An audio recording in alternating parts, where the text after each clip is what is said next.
tunasindikiza ni mwili, ariko ubugingo bwamaze kugera iyo buja, lakini uzima umefika tayari mahali ambapo umubiri kubera ko wabaye w'agaciro muri twe, mwili kwa kuwa umekuwa wa thamani ndani mwetu, kandi tukaba tuwufiteho amateka meza, na tena tuko na historia nzuri kwake, dufite umugisha n'ishema ryo kubasha kuwuherekeza, tuko na baraka hata na furaha kwa kusindikiza mwili wetu. Kwa kuwa Mungu amekutubalia apewe sifa. Dutanga mpore ku muryango wa Gasegege, tunapeana pole kwa familia ya Gasegege n'indi miryango yose pamoja na familia zingine zote n'uyu muvyeyi ambao wako na related na mzazi. Mwihangane, poleni, kandi Imana nyiriho muri komeze humuriza na tena Mungu wa faraja aendelee kuwafariji. Dutanga mpore ku muryango wa Byinshi, tena tunapea rambi, tunatoa pole kwa familia ya Byinshi. Mukanya twarimo dushingura umwana hano hapa tu kwa dakika kidogo tulikuwa tunamzika mtoto wetu. Babandimwe mukomeze mwihangane, wa ndugu poleni sana. Iyo tuja ntabwo ari kuzimu mumva, kwenye tunaenda sio kuzimuni kwenye kuzimu, ariko ni bwame mw'ijuru, lakini ni katika ufalme wa mbinguni. Twihanganisha umuryango w'abana b'umuvyeyi watusize, tunatoa pole kwa watoto wa mzazi aliyetuacha, abaraha imbere yacu na wenye wako hapa mbele na bashikibe hata na wadada zake, turabihanganishije, tunasema pole, Imana ibashe kubakomeza na Mungu azidi kuwaimarisha. Tukienda haraka, acha tusome neno la Mungu. Turaza gukoresha umwanya nkuko bawuduhaye, tutatumia muda wetu kama vile waliotupea. Najua hatutapitisha ama kuzidisha. Rwandiko Paulo yandikiye Biroma igice cya 5 umurongo wa mbere. Kitabu cha Paulo kwa Warumi sura ya 5 mstari wa 1.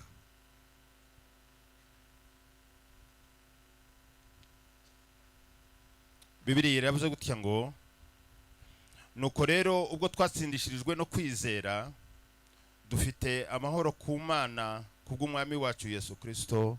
Amen. Kwa hiyo kwa kuwa tumekwisha kuhesabiwa haki kwa imani, tuna amani na Mungu kwa njia ya Bwana wetu Yesu Kristo. Abi Filipi gice cya 3 umurongo wa 20. Wa Filipi sura ya 3 mstari wa 20. Reka dusome. Tusome. Naho twebweho iwacu ni mwijuru, niho dutegereje umukiza ko azava, ariwe mwami wacu, ariwe mwami Yesu Kristo. 21 uzaza guhindura uyu mubiri wo gucishwa bugufi kwacu, akawushushanya n'umubiri w'ubwiza bwe, kuko afite imbaraga zo kumubashisha kwigandurira byose. Amen. Lakini wenyeji wetu uko mbinguni, nasi tuna mgoja kwa shauku Mwokozi, yaani Bwana Yesu Kristo, atakaye ubadili mwili wetu wa unyonge ili upate kufanana na mwili wake kwa utukufu wa uweza ule ambao kwa huo aweza hata kuvitisha vitu vyote chini yake. Amen. Aya niyo magambo Imana yanshize ku mutima kugira ngo tubashe kuganira. Haya ndiyo maneno Mungu ameweka rohoni mwangu, ndiyo tuendelee kuzungumuza. Nashatse kuganira ku gaciro ko kuba umukristo. Nataka kuongea usamani ya kuwa Mkristo. Abantu benshi iteka ryose barabyibaza. Watu wengi wanajiswali, akibaza impamvu yo kuba umukristo. Anajiswali ni aje kuwa Mkristo. Inyungu dukura mu kuba umukristo ni iyi. Usamani ya kutoa katika Ukristo ni gani? Uyu muvyeyi iminsi yagize ari umukristo. Huyu mzazi siku amekaa akiwa Mkristo, niki byamumariye? Ni nini faida ako nayo? Ko yarwaye, kwa kuwa amekuwa mgonjwa, akarwaza, kuwa na wengine wagonjwa kwake, akapoteza wake, akapoteza wandugu zake, hakukuwa katika maisha ile ya kuangaliwa sana, hajakuwa na jina kubwa katika maeria tofauti, hajakuwa na manyumba kubwa, hajakuwa na kampuni kubwa. Niki byamumariye kuba Mkristo? Ni nini imemfaidi kuwa Mkristo? Faida kwake kwa kuwa Mkristo ni gani? Biblia ntiyigeze ibisha. Biblia haijaficha, itubwira amakuru meza, imetuambia habari njema, ikatubwira inyungu yo kuba Mkristo, imetuambia faida ya kuitwa Mkristo. Akenshi ari byo tuzatwitiranya, mara kwa mara kuna ile ambayo hatujui kuiongea vizuri. Tunafikiria kuwa Mkristo ni kukaa ndani ya kanisa, tunafikiria kuwa Mkristo ni kuimba, tunafikiria kuwa Mkristo ni kuhubiri, tekereza yuko kuba Mkristo ari ugutanga amaturo, tunafikiria kuwa Mkristo ni kutoa sadaka. Iyo Mkristo ari umukristo, Mkristo kuitwa ibyo Mkristo, byose arabikora, hiyo yote ariko anafanya ntabwo kazi aribyo hiyo, bidefinisa kuba lakini Mkristo. hiyo siyo sababu ya kuwa yeye ni Kuba Mkristo. Mkristo Kuitwa ni Mkristo ubuzima bw'ubusabane umuntu ni agirana n'Imana. maisha ya uhusiano yake na Mungu, Uko waba umeze kose, vile ulivyo kokote, igihe cyose waba uhagazemo, kwa muda wako gisi igihe unasimama, ufitanye ubusabane n'Imana, wakati uko na hiyo relationship na nuko kuba Mungu, Mukristo. hiyo ndiyo kuwa Muririmbyi Mkristo. w'indirimbo zo gushimisha Mwimbaji wa nyimbo za kumshukuru yaravuze ngo Mungu jewe ndi Umukristo amesema mimi ni Mkristo kandi nzahora ndi. na tena nitaendelea kuwa Mkristo. Hallelujah. Hallelujah. Hallelujah. Hallelujah. Bagere ku kindi gitero, Amefika kwa aravuga kitenzi ngo kingine, jewe ndi Umukristo, akasema mimi ni Mkristo, ngo naho natumirwa ngiye gupfa, hata nikiitwa nikaenda aravuga ngo kufa nzagira ibyishimo nitakuwa na furaha, ngo kuko nzoba nsanze umwami. kwa kuwa mimi namrejea Mungu wangu. Kuba Umukristo rero Kwa kuwa Mkristo si ukwitwa runaka, si kuitwa jina si fulani, uguhagarara inzego runaka, sio kusimamia kikundi si fulani, ugukingura ikanisa, sio kufungua si makanisa ugutangiza mengi, ministeri, sio kuanzisha si ministry, ukuvuga ku ndimi. sio kuongea katika Kuba ndimi. Umukristo Kuitwa ni Mkristo ukuba mu buzima busabana ni n'Imana. kuishi katika maisha ya uhusiano na Turashima Mungu. Imana yo mu ijuru, Tunashukuru Mungu wa yuko mbinguni umubyeyi turimo kwa tuvuga kuwa uyu munsi mzazi tutabere. wetu tunaongelea siku ya Ntabwo leo, yari umunyedini, sio kuwa mtu wa dini. Yeye alikuwa ni Mukristo. alikuwa yari Mkristo. Nimuvuge ngo amen. Sema amen. Twongere Bwana Yesu asifiwe. Bwana tukuzwe sana. Ni iyihe nyungu rero irimo? Faida ni gani? Reka nze kwihuta muri aya magambo. Acha twende haraka kidogo. Inyungu ya mbere yo kuba Umukristo, Faida ya kwanza ya kuitwa Mkristo nuko Umukristo yababariwe ni kwa kuwa Mkristo amesamehewa kandi akagendana amahoro na anatembea akiwa na amani. iteka ryose. Mara kwa mara Yarababariwe, amesamehewa, ntabwo akigendera mu bintu byari byaramunanije, hatembei kwa yale maneno ambayo yalikuwa yamemshinda yeye ntabwo kufanya, akibarirwa mu byo yahoze kubamo, hahesabiliwi kwa yale ambayo alikuwa anaishi ndani, lakini amesamehewa. ariko yarababariwe. Ngo arangize kubabarirwa Kwa mwisho ya kusamehewa bimuhesha amahoro. inampea amani. Bibiliya yatubwiye ngo nuko rero Biblia imetuambia ubwo sasa, twatsindishirijwe no kwa kwizera, kuwa tumehesabiwa aravuga ngo dufite amahoro na amani kubw'umwami wacu Yesu kwa Mungu Kristo. wetu Yesu Kristo. Ubwo twatsindishirijwe no Kwa kwizera, kuwa tumehesabiwa kwa abaririmbyi bazaririmba imani. ngo tumesamehewa hatuna deni. Yes, ngo twarababariwe nta deni dufite. Uyu musaza nta deni, Huyu mzee hakuna deni tena. amesamehewa hakuna deni. Yarababariwe nta deni Kandi dufite. kubera iyo mpamvu, Kwa hiyo sababu nicyo gituma yabaye mu mahoro. ndiyo maana ameishi kwa amani. Amahoro yiwe Amani yake ntabwo yari ashingiye yuko umubiri utamurya, haikukuwa kwa sababu ntabwo mwili yari haikumi, ashingiye yuko adafite byinshi. haikukuwa na sababu ya Amahoro yiwe ana mambo mengi. nuko yari atunze isoko Amani y'amahoro, yake ni kwa ile kandi iyo soko y'amahoro ni amani. Kristo. Kwa kuwa amani yetu ni Kristo Ayo Yesu. mahoro arayasiziranye. Hiyo amani yako na amelala nayo. Nimuvuge ngo amen. Sema amen. Twongere Bwana Yesu asifiwe. Bwana tukuzwe. Buriya abapagani bagira wasiwasi, Wapagani wako na wasiwasi. nuko tudafite akantu kwabanyuzamo nkaka Ni vile hatuna ile kipimo. kasikane ngo tube nk'ababinjiza. Tunaweza ingiza hapa tuangalie. Womenya degere bafite ya Unaweza wasiwasi. pima kiwango ya wasiwasi ya Habe watu. niyo baryamye niyo bagenda mu Hata mihanda, wakilala, hata wakitembea kwa barabara, imitima yabo ihora iri muri roho zao zinakaa katika insecurity. ariko umuvyeyi wacu no Lakini mzazi yetu alikuwa na amani na imani. ntabwo yari afite wasiwasi. Hakukuwa na wasiwasi tena.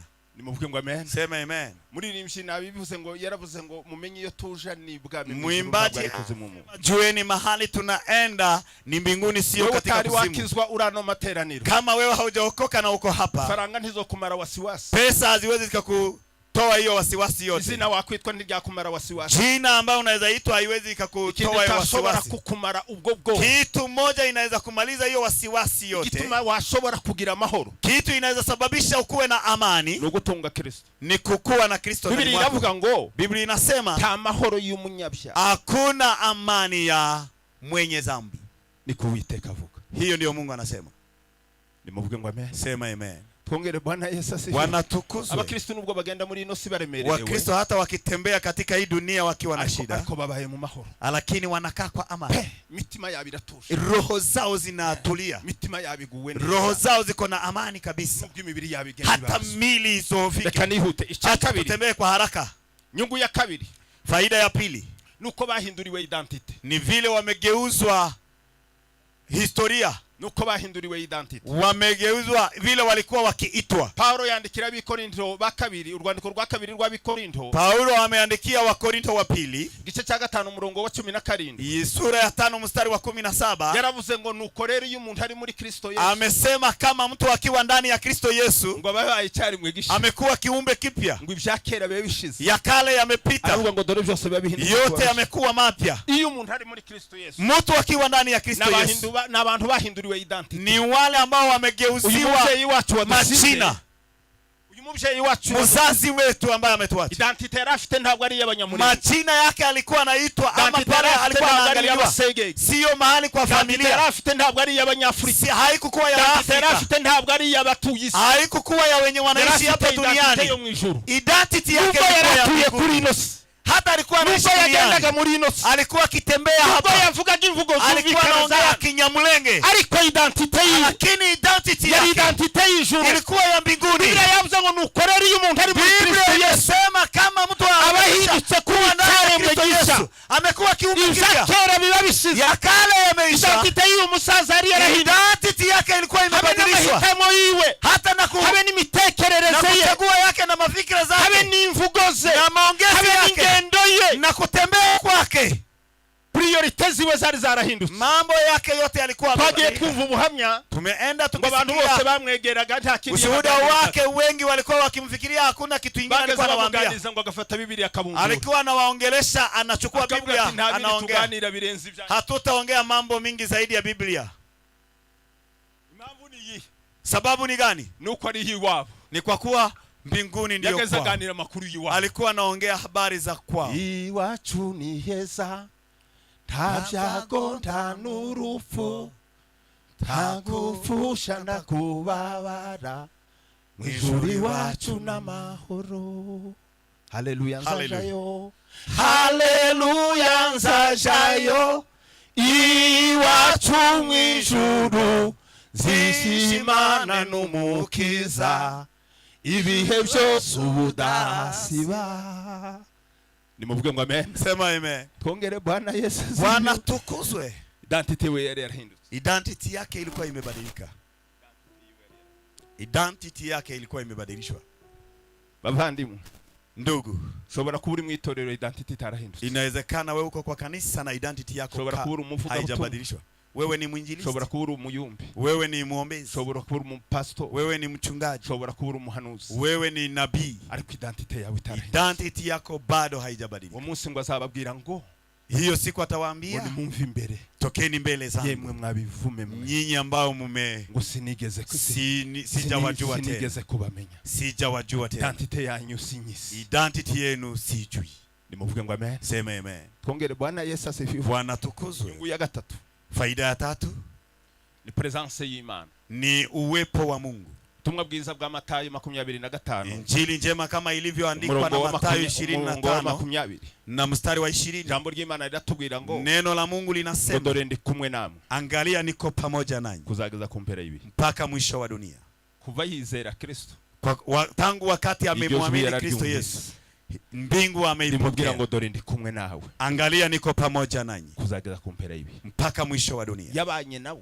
Amekuwa pamoja naye tangu siku ameamini no mu rugendo rwose yakoze. Hata katika safari yake yote kugeza kukuka kiwe mpaka mwisho ametoa pumzi yake ya mwisho akapumzika. Hata mwili umemuma nubwo intege nke zari nishi mu mubiri. Hata amekuwa mtu wa mzaifu sana. Ariko ari ijambo yumvaga riri mu mutima. Lakini kuna ile sauti alikuwa akisikia iko ndani yake. Ngo ndi kumwe nawe. Ikimwambia niko pamoja na wewe. Hiyo presence y'Imana yarahindutse. Hiyo presence ya Mungu ndani yake. Habe nubwo umubiri wari uremereye. Hata mwili ulikuwa umeremereye abashaga kwiyegura. Na wakati yako kuwa habe nubwo yageze akibasha no kuvuga. Ikafika na wakati yako presence y'Imana. Lakini uwepo yari kumwe nawe no kuri cyagiwa pamoja na yabanye nawe tugasufle kanyuma. Ametembea nawe mpaka akitoa hiyo presence y'Imana. Alikuwa na uwepo wa Mungu ndani yake. Yamugaruraga hata watu wakimrudisha akabagarura ubwenge n'imbaraga zo kuvuga. Akili kijurudia kidogo. Ukamubaza ngo se wumvaga iki? Unamuuliza unasikia aje? Yari kubwira ngo numvaga presence y'Imana. Alikuwa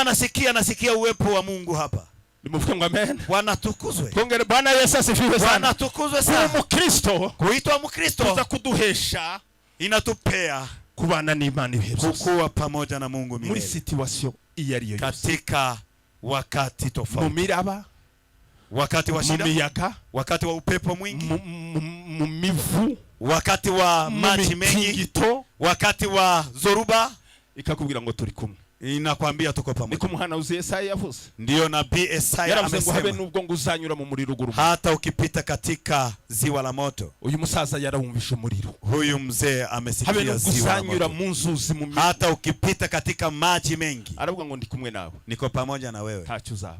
Hautakuwa chochote. Nija kwegera gusoza. Nikikaribia kukamatisha. Nimuvuge ngo amen. Semeni hallelujah. Minota yanje tirarangira. Bwana Yesu asifiwe. Najua dakika zangu zingali. Twongere Bwana Yesu asifiwe. Bwana tukuzwe. Oh hallelujah. Hallelujah. Nikuza wumva iyo uri kumwe n'abantu cyangwa mutari kumwe n'abantu. Ni nini unajisikia?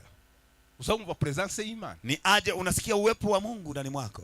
Biblia iravuga ngo habe nubwo umuntu wacu w'inyuma saza. Biblia inasema hata mtu wetu wa nyuma akizeeka, mtu wa huko nyuma anakatika kabisa, lakini mtu wetu wa ndani nta kindi kiza kimutera. Hakuna sababu nyingine, ni uwepo wa Mungu ndani mwako. Imana mubanye nayo. Ukiwa pamoja na Mungu, nubwo wabunyuze mu bikombe, hata ukipita katika shida gani, humura ndakuzi, atakwambia usijali na kujua, kandi ndagukunda kandi na tena nakupenda. Hallelujah. Hallelujah. Hallelujah. Hallelujah. Ijambo rya kane. Neno la 4. Nuko tubona impinduka nziza. Ni kwa kuwa tunaona mabadiliko mazuri. Transformation. Mabadiliko mazuri. Muntu agahinduka. Mtu anabadilika. Akera izindi mbuto. Anazaa matunda. Bandiko Paulo yandikia Bigalatia. Paulo ameandikia wa Galatia. Igice cha 5 murongo 24. Akasema sura ya 5 na mstari wa 22. Akiongelea kuhusu tunda za Roho. Ubukristo. Mkristo si loga. Ukristo sio nyimbo ya kuimba. Ukristo si verbe. Sio wakati. Ama tendo. Yes. Ukristo ni mbuto. Sio ni mbengu ama Biblia iravuga matunda. Igiti cyose. Biblia inasema kila mti ngo kimenyerwa ku mbuto zake. Kinajulikana kwa matunda zake. Nimuvuge ngo amen. Sema hallelujah. Twongere Bwana Yesu asifiwe. Bwana tukuzwe. Abantu barimo kwerekana amababi. Dr. Kavoma, abantu barimo kwerekana amababi nta. Watu huwa wanaonesha matawi. Yesu ngo ageze kuri cya giti. Yesu wakati amefika katika mti huyo, ngo abona amababi. Akaona matawi. Kandi amababi yazaga ari uko imbuto zamaze kuza. Na tena matawi yalikuwa yakikuja ila majani. Imbuto nizo zabanzaga. Matunda ndio zilikuwa zikianza. Ibyatsi bikabona kuza gutuka. Kisha majani ndio inakuja baadaye. Akitegereza ngo abone ibyatsi byaraje. Akiangalia anaona majani imekuwa mengi. Hii ndio inaonesha majani. Ni kusema na matunda yako. Wakati amefikia akakuta kuna majani bila matunda. Akasema wewe utaendelea kudanganya wasafiri. Ni aje tunaendelea kudanganywa na waombezi ambao si hawako. Wanatuonesha manyasi na hawana matunda. Tunadanganywa na wachungaji wanatuonesha manyasi hawana matunda. Tunadanganywa na akina mama wanatuonesha manyasi na hawana matunda. Tunadanganywa na manabii wanatuonesha manyasi na hawana matunda. Wakati Yesu amefika uko siku watu tangu leo kauka. Hari umunsi bizakauka. Kuna siku utakauka. Hari umunsi bizakauka. Kuna siku ya kukauka itafika. Hari umunsi bizakauka. Siku ya kukauka itafika. Uyu muvyeyi, huyu mzazi yezi mbuto mu gihe cyiwe amezaa matunda kwa wakati wake. Tukikamata nyungu ya kabiri ya nyuma ya mwisho. Hallelujah. Hallelujah. Hallelujah. Hallelujah. Ongere Bwana Yesu asifiwe. Bwana tukuzwe. N'ibyiringiro by'iteka. Ni tumaini la milele. Bagenda n'ibyiringiro by'iteka. Kutembea ukiwa na tumaini la milele. Paulo ameandikia Wafilipi akasema sisi kwetu ni mbinguni. Hapo ndio tunangojea mfalme akikuja. Ndiye mfalme wetu Yesu Kristo. Uzaza guhindura iyi mibiri yacu kubadilisha miili yetu ambayo ni ya kunyenyekea. Ataigeuza ataifananisha na uzuri wa mwili wake. Na kuna uwezo ya ibyo byiringiro hiyo matumaini yarabifite. Mzee alikuwa yarafite ibyiringiro ko umubiri uzahinduka, alikuwa na tumaini ya kwamba mwili ibyiringiro ko uyu mubiri utaruwe, alikuwa na tumaini ya kwamba mwili si wake, azabona undi mubiri, alikuwa na tumaini ya kupata mwili mwingine, azagira ubundi bwiza, alikuwa na tumaini ya kwamba ataona uzuri mwingine, azabona Yesu, alikuwa na tumaini ya kwamba ataona azabana nawe, alikuwa na tumaini ya kwamba ataona Mungu. Ibyo byiringiro wale wanayo na hiyo ngo bahore biboneza na hiyo tumaini, kuko bahamagaye aboneye, kwa kuwa yule ambaye amewaita. Ndabishuriza kuba bakristo, tunawatakia kuwa wakristo, Imana kumuvyeyi wa tena wakishukuru Mungu kama mzazi wetu. Baruhukiye ku gitanda cye, yeye amepumzika katika kitanda chake. Mwakiri ijambo ry'Imana. Pokeeni neno la Mungu.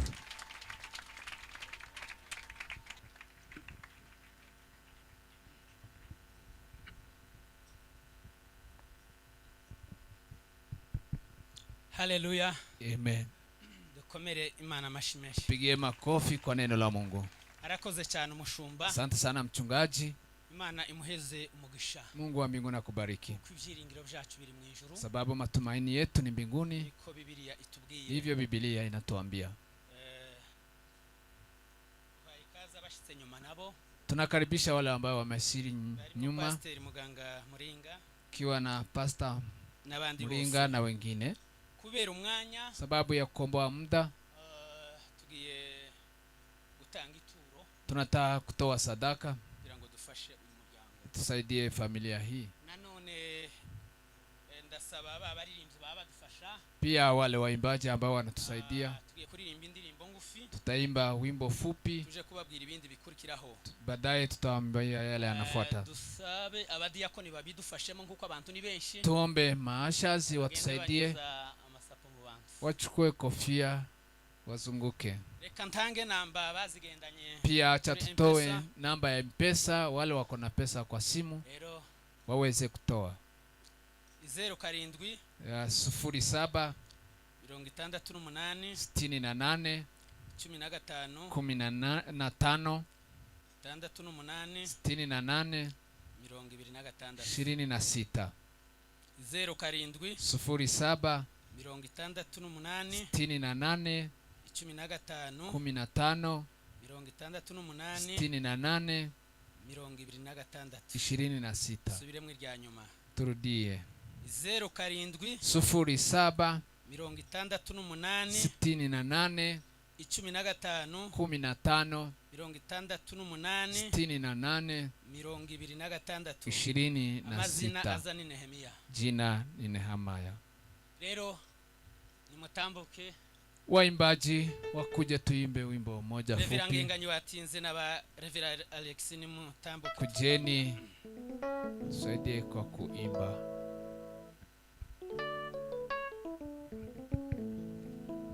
Yesu ni furaha yangu, amejaza pendo kweli, anaweza kusimika kila mwenye udhaifu, ananipa ujasiri, furaha na faraja, hata nikionja kufa. Yesu ni mchunga wangu, hata nikionja kufa. Yesu ni mchunga wangu, nimefungwa na Mwokozi kwa kifungo cha upendo, hata kufa hakuwezi kunitenga naye Mungu. Mimi wake siku zote, ninataka kumtii. Kwa neema nimepona, nisitumikie sana. Kwa neema nimepona,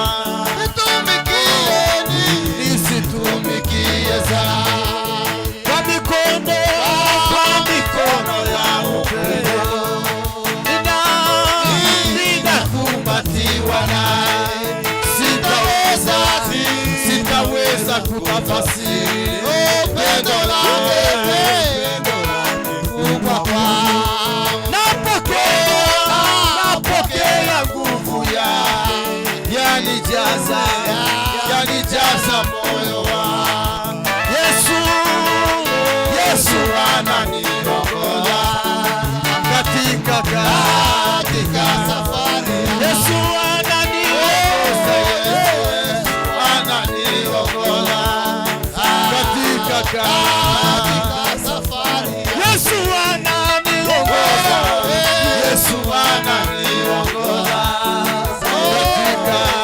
katika safari. Nimefungwa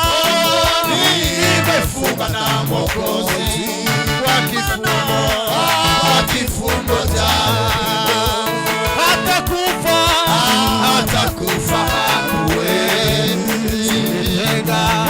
kunitenga na Yesu.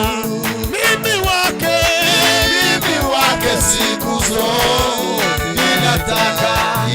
ninataka kumtii. Kwa neema nimepona, nisitumikie. Kwa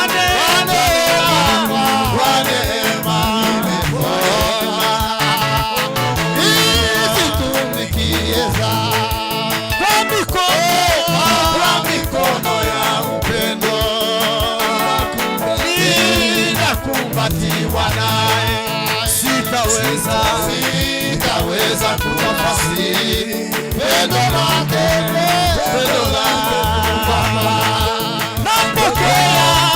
napokea nguvu yake, yanijaza. Yesu ananiongoza katika safari. Yesu ananiongoza.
tugeze mu yindi ntambwe, tunafikia kwa hatua nyingine. tugiye nanone kumva ubuhamya bw'itorero. Tunataka kusikia ushuhuda wa kanisa. Nanone tutaraha uwo twateguje, kabla hajampea yule ambaye tumeandaa, mzee Muhoza Zakaria. Mzee Muhoza Zakaria bari tumaranye igihe kitari kirekire mu itorero. Tumekaa na yeye muda sio mrefu, mwaka n'amezi 5 gutya. Ni mwaka na miezi kama 5. Ntabwo twabanye mu rusengero ngo dusengane n'umunsi n'umwe. Hatukushiriki hata siku moja na yeye. Yaze arwaye, alikuja akiwa ameugua. Tugumija kumusura aho yarari, basi tukamtembelea mahala alikuwa.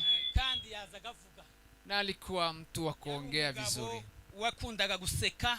Ni mwanaume alikuwa mcheshi hari kabisa. ibintu nibutse Kuna maneno ambayo tumekumbuka. hari bimwe nari nahaye Aline arabishaka arabibura. Kuna yale tulikuwa tumeandika basi ikapotea. Maduplicata agera kuri abirarenga. Alikuwa ameandika karatasi 2 na zaidi. Ubuhamya bwiwe naramubwiye ngo uzobifate kuri kamera nkuko agira kamera. Basi kwa huyo ushuhuda tulikuwa tunahitaji labda naweza. Yarabifashe. Hatujui kama amempiga picha. Murugo ndavyandika kivuga. Akaenda akaandika mwenyewe. Ariko ejo bundi mbimubaze nyine. Basi tulipouliza dada yetu karatasi hizo, gushaka atabibonye, katuambia labda kuna mahali kure mu kabati. Kwa amemwambia aweke ushuhuda huyo mbali sana. Muvuge ngo amen. Amen. Ariko igihe twageraga iwiwe, lakini wakati tulikuwa tukimtembelea, umugabo w'umunyabwenge, alikuwa mtu wa mwenye hekima kandi umukristo na mukristo, witonda kabanza kagutegera, mnyenyekevu na anakusikiza,